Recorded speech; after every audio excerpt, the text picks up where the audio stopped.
So hello my dear students, बात चल रही है कैलोरीमेट्री के बारे में। टॉपिक चल रहा है heat capacity, specific heat capacity and its measurement and coming to very very very very very important, मतलब चैप्टर की जो जान है वहाँ पे हम आ रहे हैं। बात करेंगे थर्मल कैपेसिटी के बारे में, जिसको हम हीट कैपेसिटी भी समझ सकते हैं कि हीट कैपेसिटी है क्या। ओके, हीट कैपेसिटी अगर मैं बहुत कॉमन शब्दों में समझाऊं तो मैं ये बोल सकता हूं कि आपकी जो पूरी बॉडी है उसका टेम्परेचर जो भी है फिलहाल, अगर उसका 1 डिग्री सेल्सियस या 1 डिग्री केल्विन अगर हमें टेम्परेचर राइज करना हो तो हमें कितनी हीट सप्लाई करनी पड़ेगी, उसी को बोलते हैं heat capacity of the body. उसी को बोलते हैं heat capacity of the body. चलिए थोड़ा और समझते हैं इसको।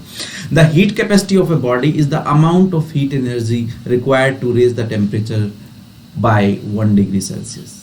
Bye 1 degree Celsius 1 degree Celsius rise करने के लिए हमें जितनी हीट देनी पड़ती है वो आपकी हीट कैपेसिटी है। ओके, इसको हम C डैश से डिनोट कर देते हैं। हीट कैपेसिटी किसके बराबर हुई? Amount of heat energy supplied, आप जितनी भी हीट एनर्जी सप्लाई करते हो divided by rise in temperature, divided by rise in temperature, आपने उससे कितना टेम्परेचर राइज किया।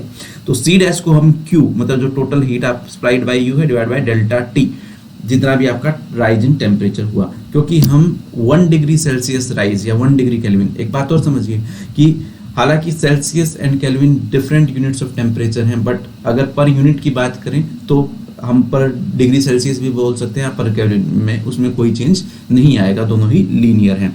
तो C डैश किसके बराबर हो गया? हीट कैपेसिटी किसके बराबर हो गया? Q by delta, total heat divide by total rise in temperature. आगे देखते हैं कि इसकी यूनिट क्या होंगी। तो यूनिट्स ऑफ हीट कैपेसिटी क्या होंगी?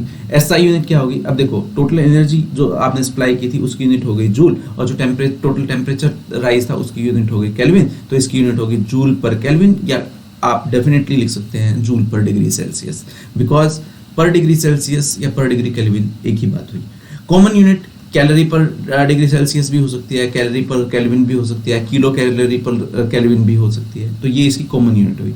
ध्यान रखिए, SI यूनिट के टाइम पे हम बात करते हैं joule and kelvin and degree Celsius, और जब हम कॉमन यूनिट्स के बारे में बात करें, डेली लाइफ में बात करते हैं, तो हम कैलोरी के बारे में ज़्यादा बात करते हैं, किलो कैलोरी के बारे में भी बात करते हैं। और जूल और कैलोरी के बीच में क्या रिलेशन है ये भी हमने देख लिया था कि 1 calorie is equal to 4.186 of joule.